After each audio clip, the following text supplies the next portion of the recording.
Technical charts को check करने की तैयारी में और आपके सामने आती हुई पहली टिक यहाँ पर देख लेते हैं किस तरीके से 40 पॉइंट ऊपर खुलता हुआ निफ्टी और बैंक निफ्टी 15 पॉइंट नीचे खुलता हुआ दिखा है और सेंसेक्स ने 150 पॉइंट की मजबूती के साथ की है शुरुआत। 26 अंकों की तेजी अब निफ्टी में देखिए, हल्के लाल निशान में बैंक निफ्टी है 50 पॉइंट नीचे, सेंसेक्स 95 पॉइंट ऊपर है। तो मिली जुली शुरुआत भारतीय बाजारों की, हल्के हरे निशान में निफ्टी, हल्के लाल निशान में बैंक निफ्टी और सेंसेक्स आपका 100 पॉइंट नीचे आपको नजर आएगा। 50,900 शुक्रवार के लोज के आसपास पहुंचता हुआ बैंक निफ्टी और निफ्टी अभी तक 24,000 के लेवल को होल्ड करता हुआ दिखा है। तो न बड़ी तेजी न बड़ी मंदी है, दिशा और दशा की तलाश करते हुए भारतीय बाजार शुरुआती पहले मिनट में इंडेक्स के लेवल पर, लेकिन स्टॉक्स के लेवल पर एक्शन है भरपूर। बजाज फाइनेंस हमारा stock of the day top gainer के तौर पर 2.5% ऊपर है, आज सबसे बढ़िया मजबूत दौड़ लगाता हुआ इसका भाई बजाज फिनसर्व 1.5-2% मजबूत सेकंड बेस्ट परफॉर्मर। अभी नेहा जी ने टाइटन का अपडेट पढ़ा, 1.5% की मजबूती के साथ इसने भी की है अपनी दमदार शुरुआत। आईटी शेयरों में हल्की रिकवरी के संकेत आते दिख रहे हैं, दो वजह से, एक तो कुछ रिपोर्ट्स आई हैं ब्रोकरेज की और दूसरा नेस्डेक में 350 अंकों की लगाई छलांग।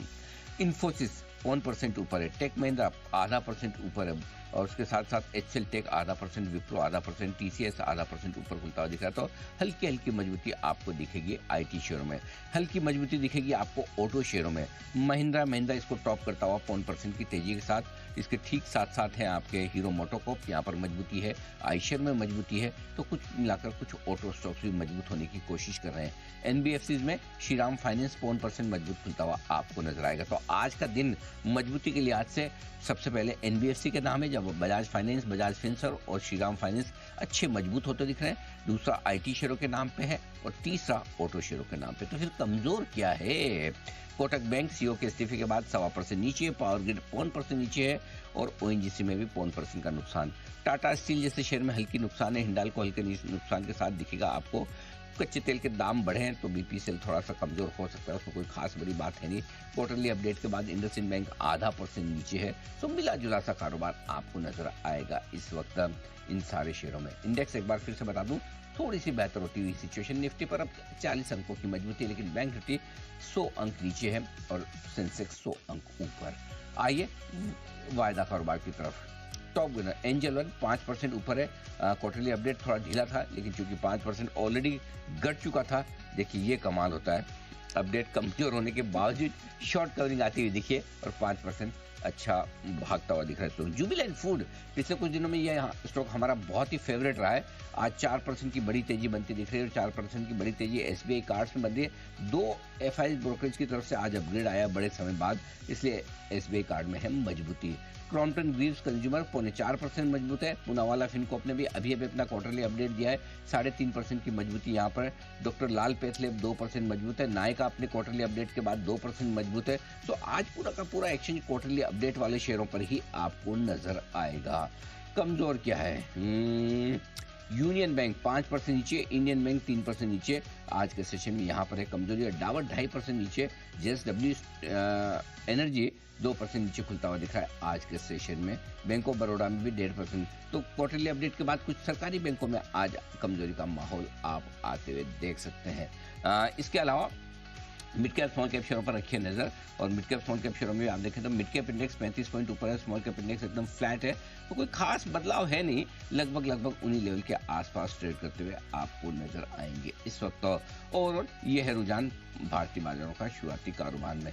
आइए इंडेक्स 25 पॉइंट ऊपर निफ्टी पर, 125 पॉइंट नीचे बैंक निफ्टी पर और सेंसेक्स 75 अंक ऊपर आपको नजर आएगा। नेहा बताइए कैश मार्केट के कौन से स्टॉक्स आपके रडार पे हैं? तो मिड और स्मॉल कैप में तो थोड़ा ढीला ढाला एक्शन है, इंडिसीज थोड़ा सा अपने आप को हरे निशान में टिका है, लेकिन स्टॉक्स हैं जो मजबूत है वो दिखा देती हूँ। आईटीआई यहाँ पर 9% की स्ट्रेंथ है, ईज माई ट्रिप में मजबूती दिख रही है, कॉफी डे 5% ऊपर है। डीसीएस सिस्टम इजराइल से जिन्हें सीआईडब्ल्यूएस के लिए 483 करोड़ का ऑर्डर मिला है, उसका एक सपोर्ट है। एंजल वन आपने अभी जिक्र किया ही, यहाँ पर 4.25% की मजबूत शुरुआत है।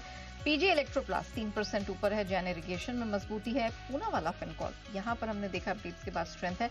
मैक्रोटेक डेवलपर्स यहाँ पर Q3 में प्री सेल्स है वो 32% बढ़ी और कलेक्शन में 66% की मजबूती दिखी है, इसका सपोर्ट है। 2.25% ऊपर मैक्रोटेक खुलता दिख रहा है। प्रेसिडेंट कैमशाफ्ट में मजबूती है। Ujjivan small finance lemon tree, ये भी कुछ एक स्टॉक्स हैं जो मजबूत ओपनिंग के लिए हैं, मजबूत ओपनिंग करते दिखाई दे रहे। रेस्टोरेंट ब्रांड एशिया में भी मजबूती है। पारादीप फॉस्फेट हल्की सी बढ़त के साथ कर रहा है शुरुआत। प्रेशर का है। प्रीमियर एक्सप्लोसिव 5% नीचे। इंडियन बैंक 2.25% नीचे। जेएसडब्ल्यू एनर्जी ऑफ कोर्स उस खबर का झटका लगते हुए दिखाई दिया, 2.5% की कमजोरी। Camlin fine sciences, sequent scientific में 2 से 2.25% की कमजोरी है। और आज हम देख रहे हैं तिलक नगर इंडस्ट्रीज, वरुण बेवरेजेस, यहां से शुरुआत है, 1.5% नीचे। Gem financial, RITES, Ashoka Buildcon, NHPC, Ircon international, ये सारे स्टॉक्स पिछले हफ्ते चले थे, आज मुनाफा वसूली के साथ खुलते हुए ये तमाम स्टॉक्स दिखाई दे रहे हैं। इसमें एनसीसी, सीएससी, एसजेवीएन और टानला प्लेटफॉर्म्स ने भी पिछले हफ्ते की मजबूती के बाद प्रॉफिट बुकिंग के साथ आज की है हफ्ते की शुरुआत। ओके, तो ये है आपके लिए पूरा का पूरा एक्शन, और बाजार एकदम सुस्त शुरुआत करके एकदम वहीं पर लेते दिख रहे हैं। बैंक निफ्टी से सहारा नहीं मिल रहा है, इसलिए थोड़े से बाजार में उतनी तेजी बन नहीं पा रही। और बैंक निफ्टी में अगर आप देखें नेहा, तो स्टॉक्स जो थोड़े से कमजोरी की तरफ है वो है एचडीएफसी बैंक, हल्के लाल निशान में है, ज़्यादा नहीं, 0.5% नीचे है। बैंक ऑफ बड़ौदा 1.5% नीचे है। कोटक बैंक 1.5% नीचे है, यहाँ से थोड़ी कमजोरी है। एयू स्मॉल 0.2% ऊपर। बैंक निफ्टी में top gainer AU small finance bank के 0.2% ऊपर, और बैंक ऑफ बड़ौदा और कोटक बैंक 1.5% नीचे। एचडीएफसी बैंक भी आधा, जैसे हमने कहा ना कि न बढ़ेगा न घटेगा, दोनों तरफ है, तो वही आधा 1%, तो रेंज जो हमारी है उसी रेंज में ट्रेड कर रहा है। नीचे में 1715 सपोर्ट है, और ऊपर में 1785 1800 के लेवल की रेंज को ध्यान में रखिए। आइए, तैयार है बिगुल्स, सुपर कूल मेहुल्स।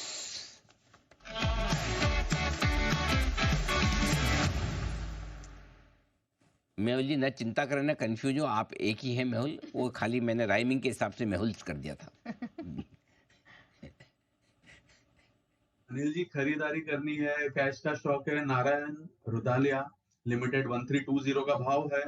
यहाँ पर जो स्टॉप लॉस हमें लगाना है वो 1290 का लगाना। Target on the upside will be 1380। खरीदारी इसलिए करनी बिकॉज आर्ली चार्ट्स पर देखें तो एक इनवर्स हेड एंड शोल्डर का ब्रेकआउट देखने मिला है। डेली चार्ट पर सिमेट्रिकल ट्रायंगल पैटर्न है जिसका ब्रेकआउट अब तक आया नहीं, बट 1340 के ऊपर वो भी कंफर्म हो जाएगा।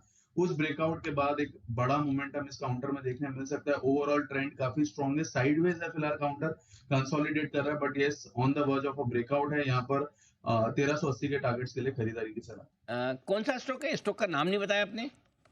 नारायण रुदालिया। नाम तो बताया, सरनेम नहीं बताया नारायण का। जी इतना ही पता है मेरे को ये काउंटर के बारे में। अच्छा कुणाल जी, क्या रुदालया सरनेम एक्सेप्ट कर लिया जाए?